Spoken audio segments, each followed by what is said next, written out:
ओम नमः शिवाय शिवजी सदा सहाय। ओम नमः शिवाय गुरुजी सदा सहाय। गुरुजी के चरणों में कोटि कोटि नमन। जय गुरुजी संगत जी। कैसे हैं आप सभी? स्वागत है आप सभी का आपके अपने चैनल फ्रेग्रेंस ऑफ गुरुजी पर। मैं हूं आपके साथ मनीषा। आज आपको सुनाऊंगी संगत जी दिव्य आभा का अध्याय 41, जिसका शीर्षक है मुझे गुलाबों की सुगंध आई। यह जर्नी है श्रीमती नंदिता चंदर जी की, जो कि गुड़गांव से हैं। चलिए संगत जी सुनते हैं।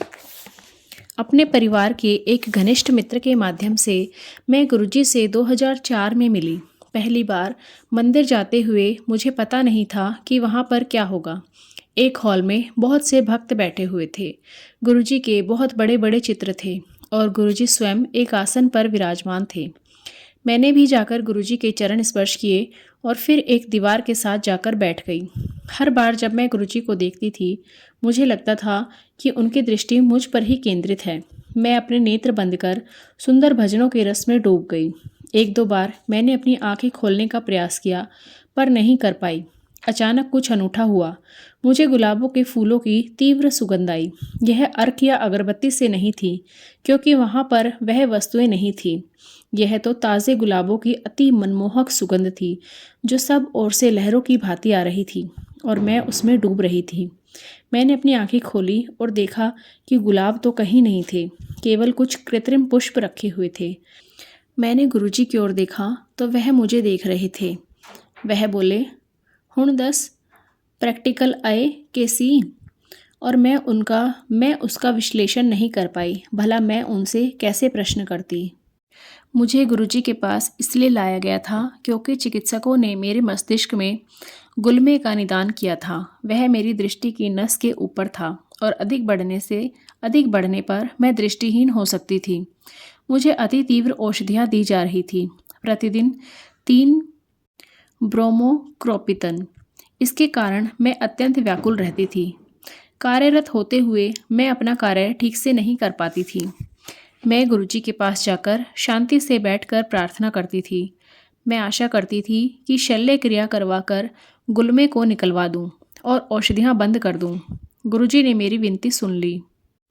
औषधियों का सेवन करते हुए भी वह गुलमा बढ़ता जा रहा था। अक्टूबर 2004 में मेरी शल्य क्रिया हुई। उन्होंने मुझसे तिथि, चिकित्सालय और चिकित्सक का नाम पूछा और बोले कि उनका आशीर्वाद मेरे साथ है और मुझे कुछ नहीं होगा। मुझे भी पता था कि अब कुछ असामान्य नहीं हो सकता है। यह एक अत्यंत जटिल शल्य क्रिया थी, पर मैं प्रसन्न थी। मुझे पता था कि गुरुजी मेरे साथ हैं।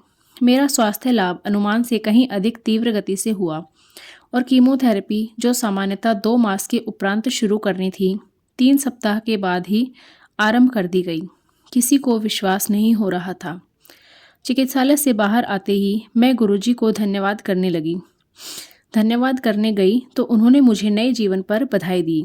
मुझे पता था कि उन्होंने मुझे नव जीवन प्रदान किया है। विकिरण चिकित्सा होते हुए भी मेरे ऊपर कोई दुष्प्रभाव नहीं हुआ। मैं अन्य रोगियों को स्ट्रेचर और पहिए वाली कुर्सियों पर बाहर आते हुए देखती थी।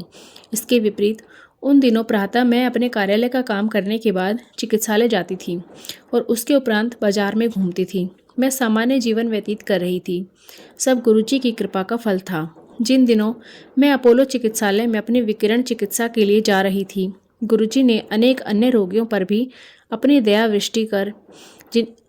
दृष्टि करी जिनके संपर्क में मैं आई थी। मुझे एक 9 वर्षीय बच्चे का संदर्भ याद है, जिसके मस्तिष्क में गुलमा था। उसके अभिभावकों को चिकित्सा कुछ दिनों तक रोकनी पड़ी, क्योंकि उसके निर्धन पिता, जो कहीं दूर सरकारी नौकरी कर रहे थे, अवकाश लेकर आए थे। उसकी चिकित्सा में समय लग रहा था और जितना अधिक समय लगता उतना ही उनको धन का अभाव होता। मेरे पास गुरुजी का एक लॉकेट था। मैं अपने साथ सदा गुरुजी का चित्र रखती हूँ। मैंने उसकी माँ को वह लॉकेट उसकी आंखों पर प्रतिदिन रखने के लिए कहा। मुझे विश्वास था कि गुरुजी उसकी सहायता अवश्य करेंगे। 1 सप्ताह के बाद वह मुझे पुनः मिले। वह बालक कीमोथेरेपी के लिए वापस आ गया था और अधिक स्वस्थ दिख रहा था। उसकी माँ ने कहा कि जब से उसने वह लॉकेट उसके ऊपर प्रतिदिन प्रातः रखना आरंभ किया है, वह अच्छा होने लगा है और चिकित्सक भी उसका स्वास्थ्य लाभ देखकर अचंभित हैं। जय गुरु जी। जब मेरा बेटा 2.5 वर्ष का था, मेरी चिकित्सा के तुरंत बाद हमें पता लगा कि शौच करते हुए उसमें रक्त भी आ रहा है।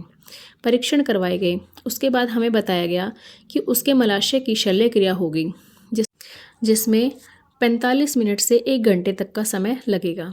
बाहर प्रतीक्षा करते हुए मैं गुरुजी से यही विनती करती रही कि वह अंदर जय के साथ रहें। उसकी प्रक्रिया में 3 घंटे लग गए। जब चिकित्सकों ने हमें अंदर बुलाया तो वह चिंतित थे। इतनी देर लगने का कारण उनको मिली दूषित फुंसियाँ थीं, जिनकी बायोप्सी करवानी थी। उन 4 दिनों में मैं अत्यंत व्याकुल रही। मैं गुरुजी से हर समय उनकी कृपा के लिए ही प्रार्थना करती रही। गुरुजी ने जय को आशीर्वाद दिया। परिणामों में कुछ विशेष नहीं निकला, केवल साधारण संक्रमण जो 1 सप्ताह की औषधि से चला गया। हम उस घटना को अब भूल गए हैं। जय गुरुजी। गुरुजी ने सदा मेरी कामनाएं पूर्ण करी हैं, भले ही वह भौतिक हों या स्वास्थ्य संबंधित। गुरुजी के पास जाने पर उनको पता चल जाता है कि हमें किस वस्तु की आवश्यकता है। हम उसके प्रति अनभिज्ञ रहते हैं। वह हमें दोनों प्रदान करते हैं। उनको कुछ भी कहने की आवश्यकता नहीं है। मैं उनके बारे में पूरे दिन बैठकर लिख सकती हूँ कि उन्होंने हमारे लिए कितना कुछ किया है, पर जैसा वह स्वयं कहते हैं, शॉर्ट में सुनाई। हम सब पर दया करने के लिए आपका हार्दिक धन्यवाद। जय गुरुजी। अनंतम शुक्राना गुरुजी। तो संगत जी, कैसा लगा आज का अध्याय? कमेंट करके हमें ज़रूर बताइएगा। अगर आपके कुछ सजेशंस हैं तो आप वह भी हमारे साथ शेयर कीजिए। संगत जी, अगर आप अपना सत्संग हमारे साथ शेयर करना चाहते हैं तो डिस्क्रिप्शन बॉक्स में दिए गए व्हाट्सएप नंबर या ईमेल आईडी पर आप अपना सत्संग रिकॉर्ड करके हमें भेज सकते हैं।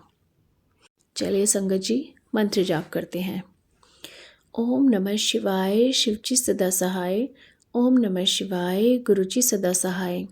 ओम नमः शिवाय, शिवजी सदा सहाय। ओम नमः शिवाय, गुरुजी सदा सहाय। ओम नमः शिवाय, शिवजी सदा सहाय। ओम नमः शिवाय, गुरुजी सदा सहाय। जय गुरुजी। शुक्राना गुरुजी। गुरुजी अपनी कृपा दृष्टि सभी संगत पर बनाए रखें। इसी आशा के साथ आज के अध्याय की समाप्ति करते हैं। जय गुरुजी। शुक्राना गुरुजी।